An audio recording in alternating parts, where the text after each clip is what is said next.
Welcome to the Soul Archaeology podcast, a space for connection, resonance, witnessing, and learning. Together we'll harvest medicine from the spiral of life, sharing conversations with other embodied humans who have navigated their own initiations and found alignment with their true soul essence. With weekly astrology, energy updates, embodied conversation, and channeled teachings, this is a space for you to land and find resonance with the spiral of your own soul.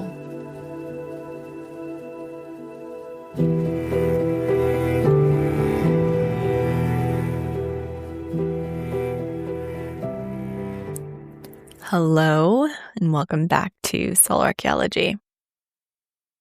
I'm interested to hear how this past weekend was for all of you. It always amazes me how literal and accurate astrology is. Both Uranus and Venus dancing at that 29-degree point of Taurus, jolting us at our deepest roots, sense of security, safety, belonging, right when Neptune shifted retrograde in Aries. And we're at this point of pressure, climax, conflict, crisis. It might feel like everything is coming to a head. It might feel like everything is bigger, louder, more intense, pivotal, and consequential. It might feel like this is the most important time in history. It may feel like the train is off the rails. Things are spiraling out of control. You have no choice or ability to impact what's happening in the world, or maybe even in your own personal life. And I think this would be a really accurate description of the movement of Uranus and Taurus ingressing into Gemini, taking Venus along with it as well. So it's heightened, more intense, more pivotal, more consequential. I talked a lot about this in my 2025 forecast episode. This summer is intense. It's going to feel like a spiral. It's going to feel like everything is happening all at once. All the frustration we've had around things being unclear and unformed and ambiguous in the beginning of this year is now being shot out of a cannon. And we are having to scramble to figure out how we feel about it, how we'd like to respond to it, how we want to interact with it. This time is sort of designed to overwhelm us, to overstimulate us. We're consistently, in this year, meeting our edges. We know that life grows in nonlinear ways on this planet. We meet our edges, we meet our thresholds, and then we contract. We push further out. We meet our edges, we expand, we grow, and then we pull back in to retrieve, to integrate, to heal, to build strength again. When we're pushing out, which we are right now, so we're in an expansion phase. This summer is an expansion phase before we head into the contraction of the fall and the winter, where we have retrograde season. The expansion phase can feel chaotic. It can feel intense. It can feel out of control. It can feel like we're consistently over and over again meeting our fears without resources. We're pushing out and up. We're exploring places we haven't before within our own psyche, within the collective consciousness. This isn't a time of comfort. It's not meant to be comfortable. It's meant to be scary. It's meant to force us into meeting our edges, meeting our fears, meeting the unknown. In this phase, we're confronted with what has not been, but what could be. We're confronted with the ways that we are afraid of taking the next step. Our relationship with control, the South Node is in Virgo, and we can't forget that. That is an underlying theme woven into all things that are playing out collectively and individually right now. And what's being revealed is our relationship with control, our relationship with safety. So where, when we're in these expansion periods, do we seek control? Do we scramble to find some semblance of safety and security? It's the natural balance of the masculine and feminine, order and chaos. How can we be with the chaos that comes with expansion, that comes with growth, that comes with movement, while maintaining some order to remain sane? As we move into the fall, things will start to slow down a little bit. We'll have to go deeper. We'll have to integrate. We'll have to sit with and be with more intimately what has unfolded over the summer. We will regroup. We will decide how we want to move forward. And these layers of expansion and contraction, it's like the caterpillar that moves forward through those movements of opening and closing, forward and backwards, like the flower expands and blooms through these tiny contractions and expansions. As we have these collective waves of expansion, we also have this internal expansion. As we have the collective contractions, we have an internal contraction. And this is normal and healthy and good. But we must tend to our own internal experience, our own internal state, to be with these periods, to trust the seasons, to trust the timing, to trust the timeline, so that we don't spiral out of control with the energy. We remain connected to our roots, connected to our belonging, connected to our inner knowing, our truth, our power, our sense of center and safety. 2025 is the year of meeting our edges. And so many people have been talking about the last, 6 years. We were sort of feeling in this swirl of this mutable Piscean energy where we couldn't sense into what was actually happening.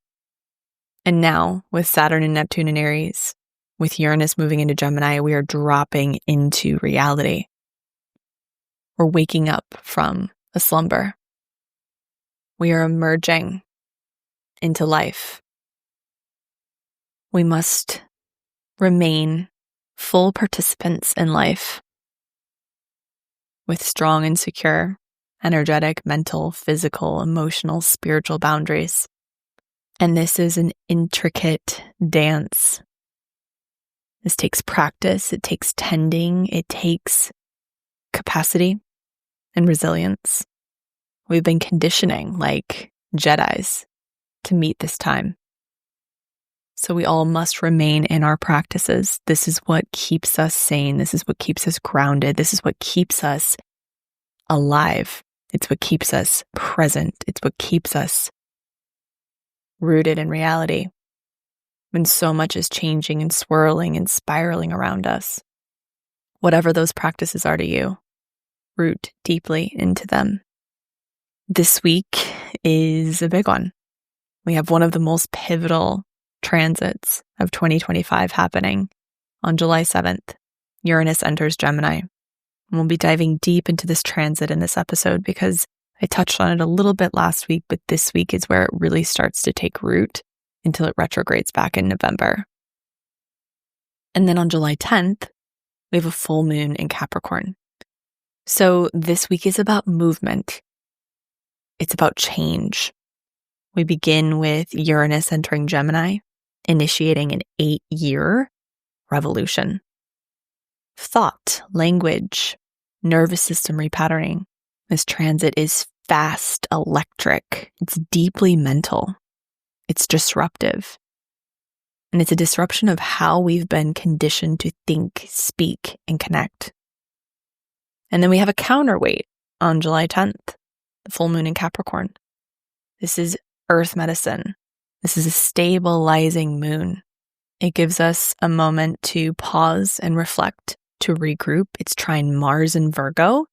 So how can we create a grounded, rooted, practical map or plan for navigating these times? Gemini expands possibility, and Capricorn asks, but what will you do with it? How will you apply it? This week can feel destabilizing, especially in the beginning. It reminds us that real revolution is not just mental.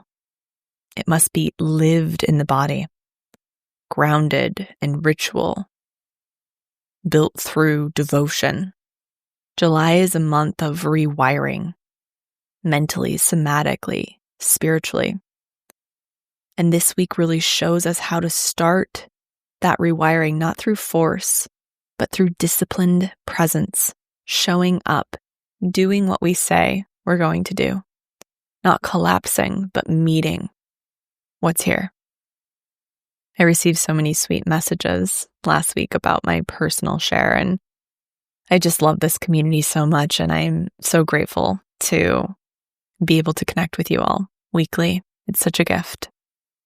And we will go into all of the energy of this week. But first, I do want to mention that my course, Inner Compass, is available now. And this is something I have been working on for years, really 8 years since I began this work. When I first began really working with and applying astrology to my life, I was lucky enough to be introduced to the lunar nodes. And this is something that evolutionary astrology really focuses on and emphasizes because it tracks our karmic story through this lifetime. And it reveals where we've been and where we're headed in this life. I always say that the South Node is like our subconscious.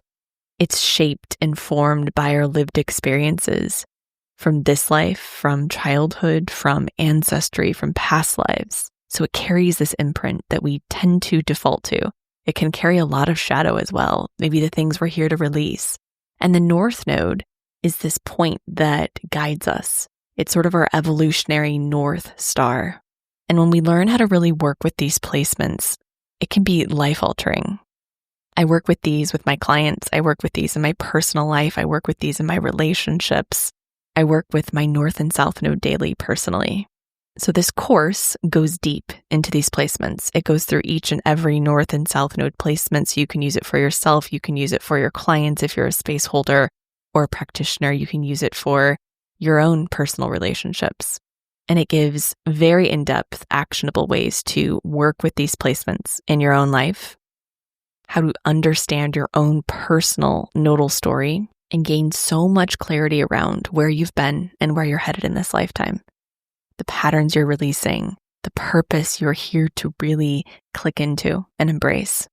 This is a self-led course. You can take as long as you'd like to move through it. You have lifetime access to it. There are over 25 modules. There's a very in-depth workbook that comes along with it. There's a meditation. So this is a really powerful tool to utilize, especially now when there's so much happening in the world. I love using the North and South Node to really understand where I'm out of alignment. So I'm going to link this course in the show notes. There's also a link to a free evolutionary archetype guide as well. So you can learn what your evolutionary archetype is. If you've taken this course, let me know. I'd love to hear how it's landed for you. So this week, Uranus moves into Gemini. And this is something that astrologers have been looking towards for quite some time. This transit is no joke. And you're going to hear a lot of, I don't want to say propaganda, but sort of fear-mongering around this transit on social media, on other podcasts, on other platforms, because it is associated with World War II, with the Civil War, with the Revolutionary War. We are entering the United States Uranus return. We've been in its Pluto return. We know that. And, I have listeners from all over the world, but I know that we are, given the geopolitical climate, given the globalization that's unfolded over the last century, we are all intertwined. So I'll be talking a lot about the US here, just because that's where I live. It's what I'm most familiar with. This transit is very significant for the United States general story. It's Uranus and Pluto return. But I just wanted to note that in the beginning that this is a transit, and you've probably already seen it, but it's going to be talked about a lot. And there might be a lot of fear-mongering around World War III, potentially a US Civil War. And I'm not going to do that because I don't think it's helpful, number one. but I also just don't love clickbait astrology. So this week on July 7th, Uranus shifts into Gemini, and it takes 84 years for Uranus to move through the zodiac. So 84 years ago, Uranus was in Gemini. 84 years before that, Uranus was in Gemini.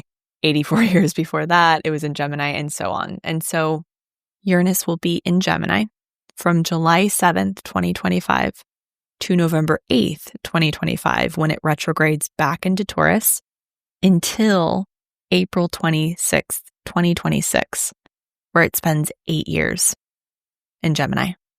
Until technically 2033, it starts its ingress into Cancer in August of 2032. Uranus is the planet of disruption, change, innovation, liberation, revolution, awakening. It brings shock to the system, whatever that system is, not to punish, but to unstick what has grown stale, rigid, rooted in illusion.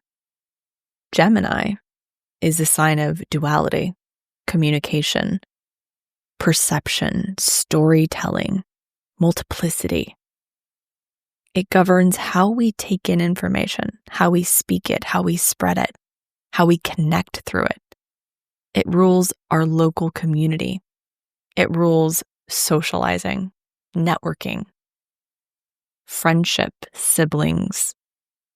It rules the third house in astrology. So it's all about communication. It's all about duality. Gemini is often misunderstood as surface level or scattered. But really, Gemini holds some of the most important spiritual teachings about duality, paradox, perception, integration. At its core, Gemini is the archetype of the sacred twins. It's light and shadow, the speaker and the listener. It's duality. It's holding many truths at once. And it holds the tension of opposing truths. And it helps us learn how to live inside of that paradox without collapsing to either side. I did an episode all on Gemini. I can't even remember which one that is. I'll put it in the show notes, but it's helpful to really understand the archetype of Gemini because we're moving into really having to confront and face some of these themes over the next 8 years. And in the zodiac, we move from grounded, rooted Taurus that says, I have, into Gemini that says, I think. But even deeper, I become aware of. So Gemini is meant to gather information. It's meant to spread information. It doesn't necessarily need to know on a deeper level what it means. That's Sagittarius's realm. It's not here to distill truth. It's here to take it in. It's here to compute, to remain fast, curious, and flexible. Gemini is mutable air, so it's not meant to be fixed. It's meant to change. It's meant to remain open and curious. That's essential to the archetype of Gemini. It's the first sign in the zodiac that reflects back to us what it means to have a mind, a voice, a choice. So when Uranus, which is the great disruptor, enters the mutable air of Gemini, it's electrifying. It electrifies the field of duality. It jolts open the spaces where we've split ourselves into the mind and body. Science versus spirit, masculine versus feminine, logic versus intuition, human versus machine. It's going to force us to do deeper work around truth. Can we hold two truths at once? Can we stay in relationship with paradox and duality without needing to resolve it? Can we be with complexity? Can we be with chaos without collapsing? Can we embrace and integrate multiplicity rather than needing to reduce or distill everything to one answer or one truth? We're entering an era of both and, of nuance, of layered knowing, the age of the singular truth or singular narrative is over. But what does that do to the psyche, to the nervous system? This transit will require us to tend to our capacity to hold nuance, to hold complexity, to hold many truths, to hold many options, many possibilities. And that requires a whole recalibration of how we have moved through life as humans on this planet up until this point. If you look at what we do when chaos ensues, we scramble to find something that's real, something that's stable, something that's controllable. We default to control. Look at what happened during COVID. People immediately went to a side because a side is predictable. A side is safe. A side is dependable. There's no deeper critical thinking involved in that. We can just scoot over to one side. And that side is typically informed by what we've done before, the past, what's comfortable, what's safe, what's familiar, our subconscious wiring. But for what's to come, COVID was simply a foreshadowing. In order to actually grow and evolve as a species, in order to actually exist on this planet without being so harmful, we will have to learn how to be in the middle. We will have to learn how to tend to the nuance, tend to the ambiguity, tend to paradox. That's right, I just remembered the episode. If you want to do a Gemini deep dive, and I actually do recommend going back to episode 103, because it's going to inform where we are currently, and it will inform this whole Uranus and Gemini transit. But we have to embrace paradox. We have to get comfortable with the in-between. We have to get comfortable with the not knowing, the many potentials and possibilities in order for us to actually make this work as a species on this planet and not self-implode. We have to be able to be in the discomfort of the middle and not grip to one side. And this isn't for all things. Like, you might have a very strong sense that something is right or wrong, and that's beautiful, right? But what would it look like to feel so strongly about something without having to villainize the other side? What would it feel like to be in your truth, to be on that side of things, and also hold open the door of possibility and potential that the other side can have a different belief and that it's okay and that they aren't evil? What would it be like to coexist with many, many different layers of knowledge and wisdom and truth, where we don't have to grip to these monotheistic religions in order to feel safe, or we don't have to grip to these political parties or these leaders or borders to feel safe? What Uranus is going to do, unfortunately, or fortunately, in true Gemini fashion, is expose the duality. Expose these poles, expose where we scramble to the side to feel comfortable and safe and secure. It's going to quite literally blast open our walls of comfort and familiarity in many aspects of life: technology, communication, beliefs, travel. This is a quantum leap in consciousness expansion. And it's right on time. We are in a golden age. That's why it's so difficult. That's why it's so intense. I've talked about this a lot on this podcast. It's a period of rapid evolution. And this is where we get pushed to our limits of consciousness, pushed to our physical limits, our nervous system capacity. All that is being tested right now by design. It's not an easy time to be on this planet.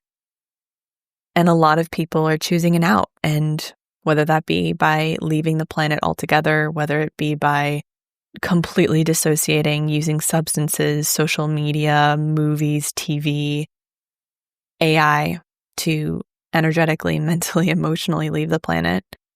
This is the discomfort that we're in. And it will not change in this lifetime. We'll have periods where things feel more slow, they feel more integrated. We get to quite literally integrate, we get to slow down, we get to take it in. But then we're going to have these periods like this where it's rapid expansion and growth. And I don't tell you this to scare you. I tell you this because there's so much fertile ground here. We can work with this in a way that's so incredibly empowering. We can see it as a test or an experience of a game time situation where we can apply all that we've learned, all of our tools. Isn't it amazing that when we're in a trigger, we all of a sudden forget all of our tools? And this is where that gets to be worked on a little bit. Like we get to remember, oh, that's right. I know how to navigate this. I have this data stored somewhere in my memory, somewhere in my physical imprinting, my somatic experience, my nervous system, but also in my psyche. And this is something I've talked a lot about on this podcast as well. I keep saying that, but it's, helpful if you want to go back to other episodes because I do have a lot of information in there. But we are in a collective nervous system upgrade. The way we process information is evolving. I believe we are here in this time right now to upgrade physicality. Our consciousness is expanding so rapidly. It's why we have ADHD. It's why we have anxiety, psychosis, even schizophrenia, because we are expanding so rapidly that our physical bodies are struggling to keep up. I think this is even the case with something like autism, where there's such a rapid expansion of consciousness, but the physical body can't attune to it. It can't keep up with it. It can't hold that much. So there's extreme discomfort, the somatic experience. And the body is getting a continual signal that it is not safe, that there's a threat, that it needs to flee or fight or shut down and collapse. So what do we do with this? That's why I got into the work that I'm in, the somatic work of upgrading the nervous system, expanding its capacity to be with this expansion, to be with what is, to be with the rapid expansion of stimulation. Over this 2025 to 2023 8-year timeline, we are going to see spikes in mental health awareness, ADHD redefinitions, which I could talk for days about, somatic literacy becoming more mainstream. There will be a collective need to rewire how we relate to stimulation, speed, and cognitive overload. I've been feeling this so much personally. There are times where I can feel the expansion of my consciousness, which is quite literally the expansion of what I'm experiencing in real time, arguing with or being in conflict with my physical experience. And I know this is a threshold. I know it's something I'm really working on. When we become more present within our physical bodies, we are all of a sudden inundated with all of what has been stored in our psyche, our subconscious, that hasn't been tended to. And the work is to expand our physical capacity to be with this overstimulation and still be okay, still feel safe, still feel rooted and grounded, capable, resilient, and present. We're also going to see revolution in communication. And I've talked about this too. Telepathy technology, AI, quantum interfaces, new languages, symbols, ways of sharing knowledge, decentralized media, and the collapse of centralized narratives. This is huge. We've already seen it. It started rapidly happening during COVID, where people were getting one narrative that they weren't feeling resonant with and split off. And this is something we're going to continue to see. I mean, we have podcasts, we have media platforms that are being created every day. This decentralization is really big with Uranus and Gemini. This movement away from singularity. It wants to break the binary politically, spiritually, intellectually. It's going to favor the plural, the non-binary, the shapeshifter. We're going to see disruption in education, unschooling movements, the collapse or reform of institutional education, the rise of micro-learning, digital learning, AI-driven learning, experiential learning. And what comes along with this is a rise in misinformation. We're going to experience this deep reckoning with what's real versus what's engineered. And this brings me to one of the most important pieces with Uranus and Gemini, and that is discernment. This transit will challenge us and force us to refine our discernment and become responsible for our own internal truth, signal, channel of discernment. We must use our highly intelligent internal system that is built to discern what's real and what isn't real, what's truthful and what isn't truthful, what resonates and doesn't resonate. We have been outsourcing this for far too long, and it's what's gotten us into this place where we believe our governments too much, where we believe these geopolitical leaders too much, where we're giving away our power to these media outlets. That's why we're here. And if we zoom all the way out and look at what's occurring on the planet right now, this movement is forcing us to be we, the people. I talked about this when we really zoom out and look at this outer planet shift into air and fire. Pluto in Aquarius, Neptune and Saturn in Aries, and Uranus in Gemini, but just even more specifically focusing on Uranus, Neptune, and Pluto. They are all three working together to decentralize power. They're working together to bring the power back to the people. And I think in many ways we have this sort of romantic thought of what that looks like, right? But change can be messy. Change can be incredibly uncomfortable. We have to meet these edges. We have to see very clearly what doesn't work, what we don't want anymore. And we have to fight back. I don't mean we have to bring our anger and our rage and destroy, but we need to use discernment to be able to see what change is within our control, how we can use our anger in a way that's effective rather than simply destructive. Neptune in Aries is revealing the ways we need to consciously evolve in order to become the we the people archetype. Pluto in Aquarius is going to help us break down the systems that don't support that. And Uranus in Gemini is the vehicle. But what occurs first is an awakening period. What isn't working, what we don't know, what's been hidden or buried needs to be surfaced. A light needs to be shined on what isn't working, what we don't want anymore. And that's where we are currently. This is a confronting time. Pluto in a Capricorn showed us a lot of what we don't want, the ways in which our systems are exploiting us as a people, the ways in which people at the top are receiving all the benefit, the importance of remaining in power and empowered in our own personal lives. So this is a time of revelation. This is a time of confrontation. This is a time of illumination of what's not working, which is why it feels so chaotic, and beginning to implement new ways so that we can actually begin to build this new world. So just remember that Uranus is a vehicle for this new world. It's about looking at what outdated thought patterns we're ready to liberate from. How can your own personal thought patterns and beliefs be keeping you stuck or pigeonholed?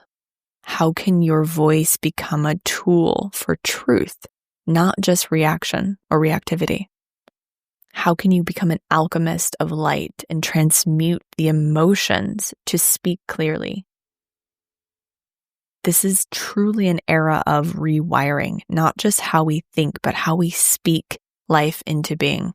I think manifestation work is just going to continue to become more and more popular. We are going to realize the power that we have. We're going to be working more with the subconscious, more with quantum healing. There's going to be a rise in miraculous healing a rise in the unexplicable, a rise in quantum physics, in science and technologies I can't even comprehend to begin to understand. We are going to begin to reach the point where we can actually have proof of the fact that spirituality and science are one and the same. And hopefully, within our lifetime, we can start to dissolve this need to be either on one side, science, or the other side, spirituality. And when we merge those two, we begin to find healing and peace. So, Uranus and Gemini, it's all about learning to live inside of that paradox, that we can hold opposing truths and it can be okay. This transit is about reclaiming duality as sacred, not dangerous, not threatening. We're here to integrate our inner splits, the ones we've inherited from culture, religion, family systems, ancestry, our lived experiences as children, and to find belonging through shared curiosity, not forced agreement, not this desire or this need to place everyone inside of a box in order to not see them as a villain or evil. This transit is really reminding us that we're allowed to evolve. We are allowed to change. We are allowed to shape shift. We're allowed to be many things. We're allowed to contradict ourselves and still be whole. We're allowed to change opinions. We don't need to remain the same forever in order to be worthy, whole, lovable. And I can feel it. Some of you might be getting activated by this. You might be feeling this inner tension, conflict. Your nervous systems might even be feeling a little activated by what I'm saying, but that's where the work lies. And that is where the work will be over the next 8 years for all of us. Where are we uncomfortable with change?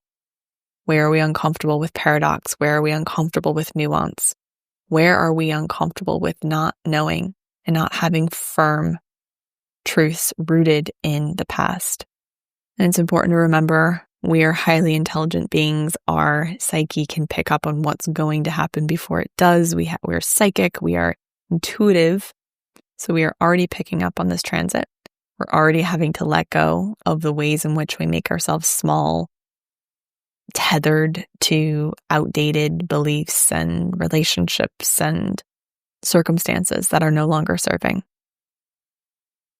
This transit might feel a little anxious. You might start feeling some anxiety building in your body. This is where the work lies. This is where we need to tend to these spaces and places within us. Remember our practices, what's rooted, what's grounded, what really helps you feel secure. Wherever you have Gemini in your chart, that aspect of your life is going to go through a revolutionary cycle. Things will not remain the same. You will be asked to confront where you're afraid of change within that space. How can we return to our own internal discernment and refine, upgrade that channel for ourselves? What practices can we return to? And this is where we receive some support this week. 3 days after Uranus shifts into Gemini, we have a grounding full moon in Capricorn. It's on July 10th at 1:36 p.m. Pacific at 18 degrees of Capricorn. And we know full moons illuminate. It's when the sun and the moon are opposite one another. So what happens is the sun, which is consciousness, which is light, fully illuminates our internal landscape, our subconscious, our underworld, our emotional landscape, which is the moon. So the part of your life, the part of your chart where you have Capricorn is going to be fully illuminated. And this is like a backbone or the spine of clarity. Capricorn is cardinal earth. So it's about movement, change, initiation, taking the reins. This full moon is about taking action, clarity and motion. Not the kind that demands perfection or speed, but the kind that comes from integrity, from showing up again and again in integrity with your body, your vision, your soul alignment. This is where we can choose the next right step, where we can form a roadmap for what we need, how we need to evolve, how we need to pivot, what action plan we can create, given what we've been through over the last 2 months. Capricorn is the mountain, the elder, the lineage keeper.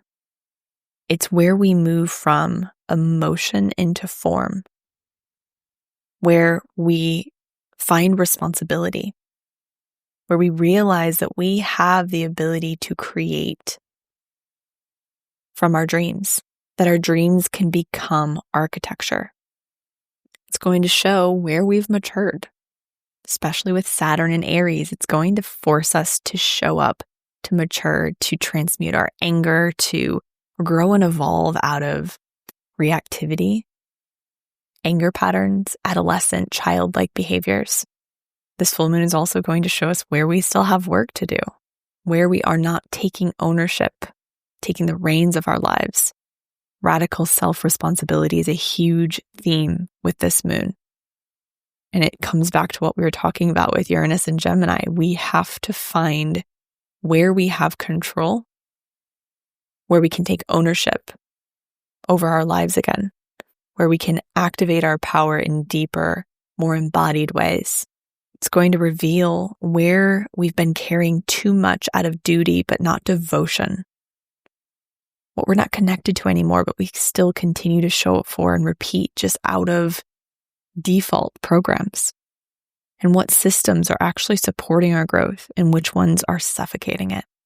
We always need to audit. That's why we have full moons every month. It's an audit period where we get to just look at and see what's working and what isn't, what can be changed, what wants to be shifted, and what's feeling still good and resonant.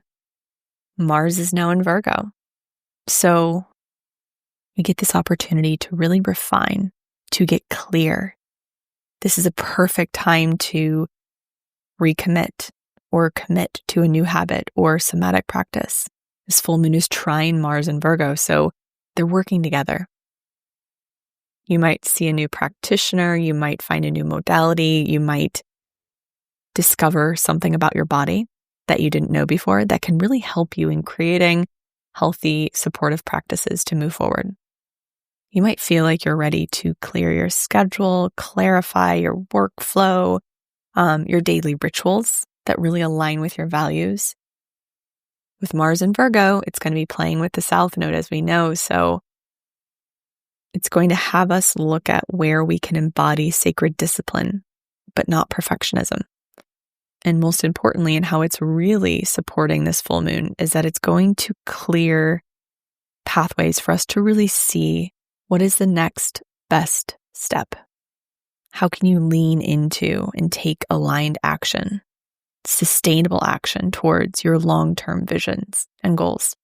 So this is where we get to become the architect of our lives, where we get to build, not out of ego, but out of heart and truth.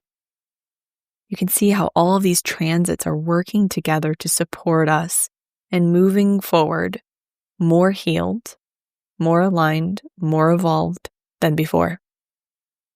July is an activating month. We start to dip into that contraction, into that retrograde energy in the end of August and September. But July and August we're still going to be activated. And this Uranus and Gemini energy with the full moon in Capricorn can feel a little pushy, but it can also be really clarifying for you. So this is a big week. Let me know how this episode lands for you. As always, I'm so grateful for your presence, for your support, for showing up weekly to this podcast. It means so much to me. As always, sharing, liking, reviewing, subscribing, sharing on social media, sharing with friends and family. It means the world to me. That's how this podcast grows. I don't have paid ads, so I support this podcast on my own and with your support. So I'm so grateful and I'm so happy you're here. Just a reminder, you can get a free evolutionary archetype guide. I have it linked in my show notes that gives you really beautiful insight around what your evolutionary archetype is in this lifetime. I also have my Inner Compass course, which is live. there is a discount code when you are a podcast subscriber, and you can use the code NORTH for 10% off of my Inner Compass course through July. Thank you for being here. Have a beautiful, beautiful week. Happy full moon. And I'll talk to you next week.